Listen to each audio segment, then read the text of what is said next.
Well, for more on the Afghan economy, I spoke with Michael Kugelman, a senior associate at the Woodrow Wilson International Center for Scholars. I began by asking about what progress the country has made in recent years. Yeah, well, he certainly has the credentials. He's a former finance minister. He was a World Bank official for many years. He wrote a book called Fixing Failed States. So he has the credentials. The problem is, in a country like Afghanistan, you have these deep institutional issues, obstacles, that make it very difficult for even the best leader, the most well-intentioned leader, a visionary leader like President Ghani, to move forward. And one of these big institutional obstacles is corruption. It's making it so difficult to deal with the economic issues in a big way. And he's tried, to his credit, but it's just difficult for any one individual leader, no matter how good, to make progress. Now, in terms of the biggest challenges, would you say then corruption is the biggest challenge, or perhaps security? They do have a lot of issues to contend with. Well, these are both the issues, corruption and security. It's hard to get anything done if you have such huge, deep levels of corruption. And the security situation continues to get worse, and you just can't do things. You can't be out on the ground, in the field, building infrastructure, trying to attract investment, getting people to come to markets and buy things. It's just hard to generate revenue from the perspective of the government if there's always this fear of the security situation, which I emphasize has continued to get worse over the last year in Afghanistan.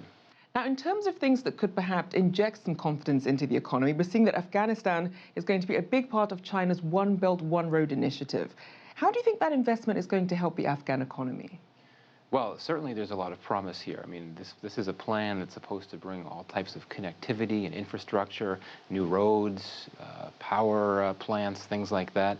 That would be great. It could increase employment, it could promote development, it could bring prosperity, if these things happen. But that's the big question.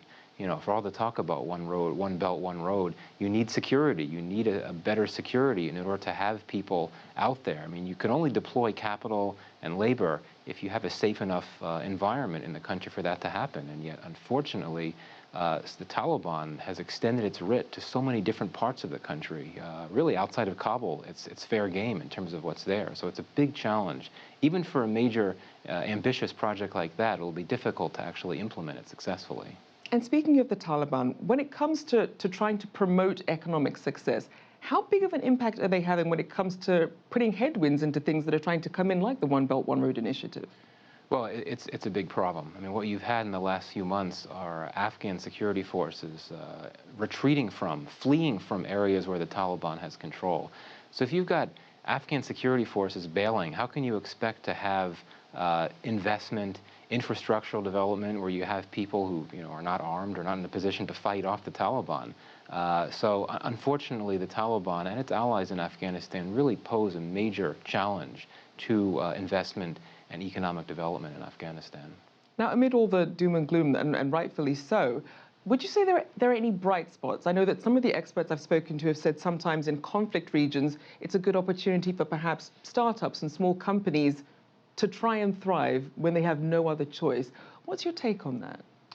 Well, I mean, certainly you could talk about potential. One example that a lot of people talk about is telecommunications. This has been seen as a success story in Afghanistan. You have, right now, about 75% of the Afghan population having cellular phone subscriptions, which is incredible in a country of 130 million people. The problem is, even here there are problems because foreign aid has decreased to the government in Afghanistan. The Afghan government has had to start taxing the telecom industry. So you've got telecom companies that simply don't have as much revenue as they used to. And also a lot of key customers, foreign forces, people that no longer have jobs, they're not in a position to buy phones. So even the big success story where there's so much growth potential, even there's problems because of a variety of factors. And one thing that Afghanistan is also trying to tackle is high levels of unemployment. Obviously not uncommon in several parts of the world, but obviously they're tackling very specific issues in Afghanistan.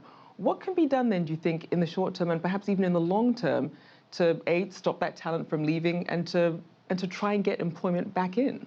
Yeah, I mean, unfortunately, in the short term, there's not much that can be done. There really are no quick fixes. There's just simply too much unemployment, too many folks that don't have a proper education, that are illiterate. The security situation's not good enough. The biggest growth industries, the most profitable industries in Afghanistan tend to be illegal, such as the drug trade, for example.